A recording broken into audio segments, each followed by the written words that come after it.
planet has this amazing natural blanket. It's made up of carbon dioxide, methane, and water vapor. The sun's energy shines down and goes right through that blanket as if it were a window. It hits the Earth and the Earth warms up. The Earth gives off heat energy. But just like a blanket traps our body heat on a cold night, in the same way this amazing natural blanket traps the Earth's heat, keeping our planet almost 60 degrees Fahrenheit, about 30 degrees Celsius, warmer than it would be otherwise. The problem is, we're adding more of these heat-trapping gases to the atmosphere, and we are in essence wrapping an extra blanket around our planet. What would happen if you were sleeping at night and somebody snuck in, like my grandma used to do, and put an extra blanket over you? You'd start to sweat because you didn't need that blanket. That's what's happening to our planet. Our planet is running a fever that is a direct result of this extra blanket that we are wrapping around our planet.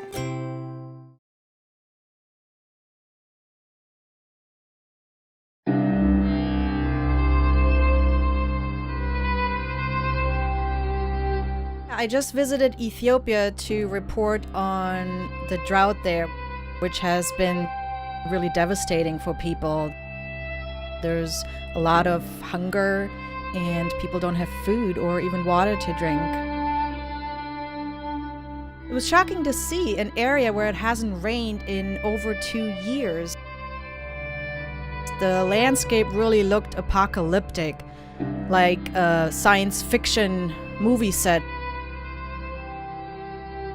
To see people that have really been reduced to skin and bones, small children with extended bellies, babies with red hair, a clear sign of malnutrition, it was quite shocking.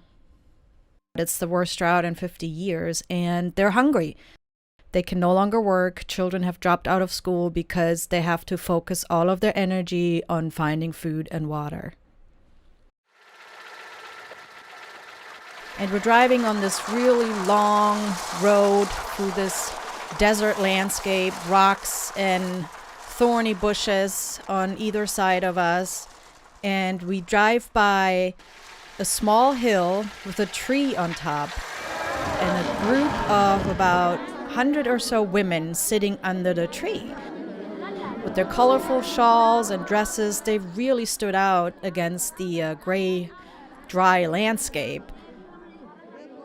Walking up to the group of women, I quickly realized that they really didn't want to be disturbed too much. They were really engaged in prayer and singing and deep meditation. But I was able to talk to a couple of them, and what they said was that they're hungry. They haven't eaten, they haven't had water, they have no energy to really do anything besides sitting there and praying for rain. And they told me that for them, there was no point in going back home. There was no food at home, no water at home, and they said they might as well stay there and pray together. Not only had they brought their children, some as young as just a couple of months old, but they all had brought their coffee pots. And seeing all these coffee pots, dozens of them, made me realize that the women had come here to stay. They weren't going anywhere until it rained.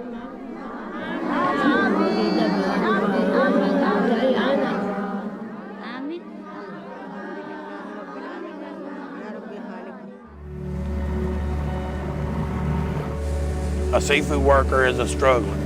They're hard workers, but they get through life with basics. They're simple people. They live simple lives. I started oystering with my dad when I was 5 years old. When I was 13, I started oystering by myself, and I've done it ever since. It has been really tough in the last few years because of the changes in Apalachicola Bay. It's a love-hate relationship between the men and the bay. Beginning around 2012, we really started to see a dramatic decline in the oyster populations in Apalachicola Bay. The primary driving factor that determines what can live there and what can't is the amount of salt in the water. We really had a serious drought period and salinities were very high for a sustained time.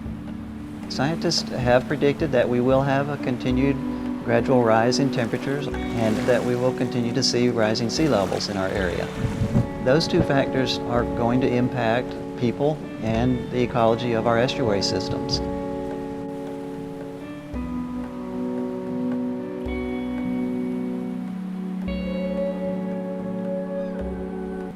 Being a community that is remote, that doesn't have a lot of other economic engines, we are pretty vulnerable if something doesn't go as planned. Our seafood industry, our tourism industry, most of that is based on the environment, and there's no place else for people to work.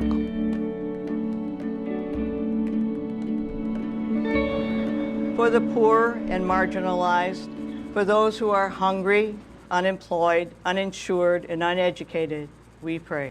Hear our prayer, O Lord, and have mercy. When the environment changes, it has a great impact on people's lives.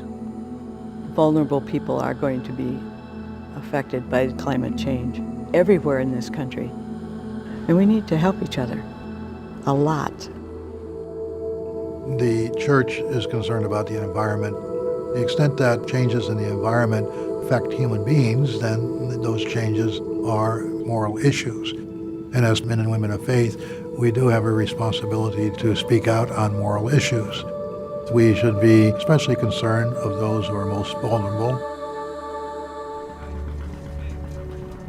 It's a hard life.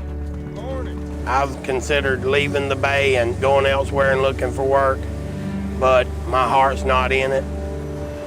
I love this bay. I was raised on it. My father done it.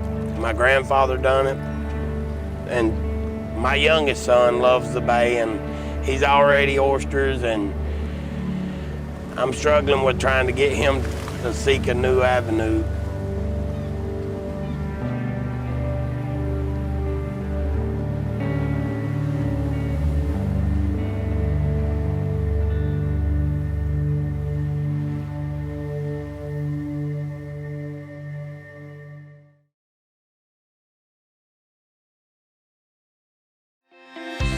Pope Francis has written a letter addressed to every person on this planet, urging us all to protect the earth, our common home. In the letter, he says, "The earth is God's gift to us, full of beauty and wonder, where the fruits of the earth belong to everyone. But what we see today is that our common home has never been so hurt and mistreated as it has been in the last 200 years. We have developed at a greater speed than we could ever have imagined. We have treated the earth like it has an unlimited supply of resources, taking more than our fair share from most people on the planet, as well as future generations to come. We have stripped the earth of its natural forests, contaminated the earth's waters, its land, and its air. Plants and species are becoming extinct at an alarming rate. The earth, our home, is beginning to look more and more like an immense pile of filth. Our increasing use of polluting fossil fuels, especially coal, oil, and gas, is helping to drive climate change, which is one of the biggest challenges we face today. Climate change affects us all, but it is the poorest communities who suffer the most. We are now at crisis point, where the future of our common home is under threat. And despite this crisis, there seems to be no slowdown in the lifestyles of the rich nations. Enormous gaps between the rich and the poor continue to rise. Between those who are trapped in poverty with few or no resources, and those who are consuming and wasting at an ever-increasing rate, leaving a trail of waste and destruction. Our digital world is also polluting us with noise and distractions, stopping us from learning how to live wisely, to think deeply, and to love generously. Real relationships are replaced with virtual friendships, which we can choose to accept or reject, making us dissatisfied with true, deep relationships, or can give rise to a new sense of isolation. We need a common plan. The whole human family needs to work together so that we may sow beauty, not pollution and destruction. Our use of polluting fossil fuels also needs to be replaced without delay. And we need to stop treating the world's resources as an object for profit, with no thought on how our actions might affect the environment or future generations. So let's put love for the world and love for our neighbour into action by living together in harmony, listening to one another, caring for nature, and getting involved with society and politics.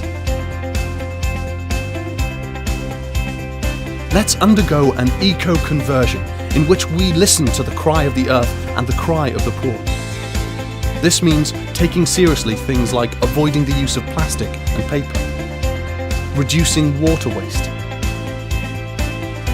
separating rubbish,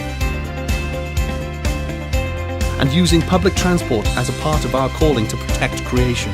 But more urgently, we need to slow down on how much we consume and throw away. We can find great joy and freedom in living simply, rather than always on the lookout for what we do not have. We are capable of these changes and making a new start. So let us make that start today. Signed, Pope Francis. Laudato Si, a letter from Pope Francis on care for our common home.